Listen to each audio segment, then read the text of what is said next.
Welcome to my Janardhan John's classes.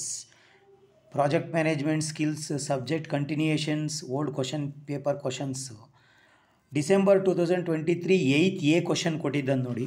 8th A question ಇಲ್ಲಿ ಬೇಕಾದ್ರೆ ತೋರಿಸ್ತೀನಿ ನಾನು. 8th A question what are the challenges in project monitoring and evaluation 143 ಪೇಜಲ್ಲಿ ಐತಿ. 6 marks ಕೊಟ್ಟಿದ್ದಾನೆ ನೋಡಿ. 8th A ಕ್ವಶನ್ನು ಅದರಲ್ಲಿ what are the challenges in monitoring and evaluation 4th ಚಾಪ್ಟ್ರಲ್ಲಿ ಬರುತ್ತೆ ಇದು. Following are the challenges in monitoring and evaluation. Following are the challenges in monitoring and ಎವ್ಯಾಲ್ಯೂಯೇಷನ್ನು ಅದರಲ್ಲಿ ಫಸ್ಟ್ ಒನ್ ನೋಡಿ, getting the commitment to do it. Getting the commitment to do it ಅಂತಂದರೆ ನಾವು ಈ ಸರಿ ಎಕ್ಸಾಮ್ಗೆ ಪಾಸ್ ಆಗೇ ಆಗ್ತೀವಿ, ನಾವು ಓದೇ ಹೋಗ್ತೀವಿ, ಕ್ಲಾಸಸ್ ಕೇಳಿ ಪಕ್ಕ ಎಕ್ಸಾಮ್ ಬರೆದು ಪಾಸ್ ಆಗ್ತೀವಿ ಅನ್ನೋ ಒಂದು ಕಮಿಟ್ಮೆಂಟ್ ಇರಬೇಕು. ಅದು getting the commitment to do it ಅಂತ.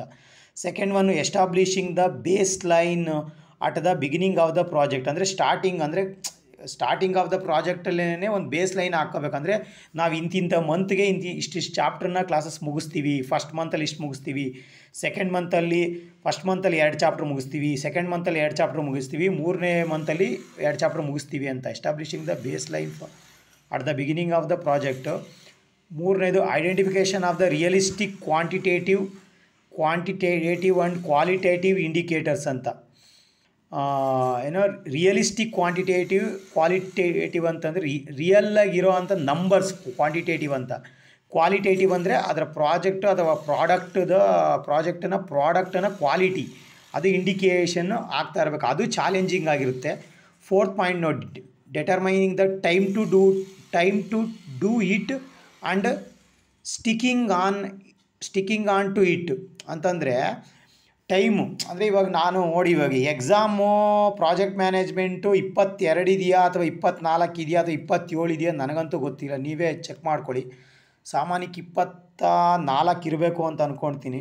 Determine the time to do it and sticking on it ಅಂದರೆ ಆ ಪರ್ಟಿಕ್ಯುಲರ್ ಟೈಮ್ಗೆ ನಮ್ಗೆ ಎಷ್ಟು ದಿನ ಸಿಗುತ್ತೆ. ಇನ್ನು ಕೇವಲ ಇವತ್ತು ಅವಲೇನೆ 15th ಅಂದರೆ ಇನ್ನು ಕೇವಲ 9 ದಿನ ಸಿಗುತ್ತೆ. 9 ದಿನದೊಳಗಾಗಿ ನಾನು ಎಲ್ಲ ಚಾಪ್ಟರ್ ಅಥವಾ old question paper minimum at least 60 ಮಾರ್ಕ್ಸ್ಗಾದರೂ ಮುಗಿಸ್ತೀನಿ ಅನ್ನೋ ಒಂದು ಕಾನ್ಫಿಡೆನ್ಸ್ ಬೇಕಾಗುತ್ತೆ. ಅದದು ನೆಕ್ಸ್ಟು 5th ಪಾಯಿಂಟ್ ನೋಡಿ, getting the feedback from the stake holders ಅಂತಂದರೆ ನಮ್ಮಂಥ ಸ್ಟೇಕ್ ಹೋಲ್ಡರ್ಸ್ ಅಂತಂತಂದರೆ ಆ ಒಂದು ಮುಂಚೆಗಿಂದ ಹಾಕಿರೋಂಥ ಮನಿ ಇನ್ವೆಸ್ಟ್ಮೆಂಟ್ ಮಾಡಿರೋ ಅಂಥ ಅವ್ರ ಫೀಡ್ಬ್ಯಾಕನ್ನು, ಅವ್ರಿಗೇನು ಎಕ್ಸ್ಪೀರಿಯೆನ್ಸ್ ಇರುತ್ತೆ, ನಮ್ಮಂಥ ಲೆಕ್ಚರರ್ಸ್ನ ಆಗ್ಬೋದು ಕೇಳಿಕೊಂಡು ಯಾವ ಇಂಪಾರ್ಟೆಂಟು ಏನು ಕತೆ ಅನ್ನೋದನ್ನು ಸ್ವಲ್ಪ ಓದೋದಕ್ಕೆ ಮನ್ಸು ಮಾಡಬೇಕು. ಇವಾಗ ಹೆಂಗಿರೋ ಪ್ರಾಕ್ಟಿಕಲ್ ಎಲ್ಲ ಆಲ್ಮೋಸ್ಟ್ ಅಲ್ಲಿ ಮ್ಯಾಕ್ಸಿಮಮ್ ಮುಗಿದಿದೆ ಆಯ್ತಂಗೆ ಓದೋದಕ್ಕೆ ಅಥವಾ ಕ್ಲಾಸಸ್ ಕೇಳೋಕ್ಕೆ ಸ್ಟಾರ್ಟ್ ಮಾಡಿ. 6th ಪಾಯಿಂಟ್ ನೋಡಿ, last point, reporting the back to the stakeholders. Reporting ಅಂದರೆ ನಮ್ಮಂಥವ್ರಿಗೆ ನಿಮ್ಮ ಕಷ್ಟ ಸುಖ ಏನು ಅಂತ ಹೇಳ್ಕೋಬೇಕು. ಏನಾಗ್ತಾಯಿದೆ, ಓದ್ತಾ ಇದ್ದೀರಾ ಇಲ್ವಾ ಅಂತ ಅನ್ನೋದನ್ನು ನಮ್ಮ ಹತ್ರ ಕಾಲ್ ಮಾಡಿ ಆಗಲಿ ಮೆಸೇಜ್ ಮಾಡಿ ಆಗಲಿ ಮಾತಾಡಿಕೊಂಡು ಯಾವ ಕ್ಲಾಸಸ್ ಬೇಕು ಏನು ಕತೆ ಅಂತ ಕೇಳಿಕೊಂಡು ಮಾತಾಡ್ಕೊಂಡು ಇದು ಮಾಡಿ. Thank you.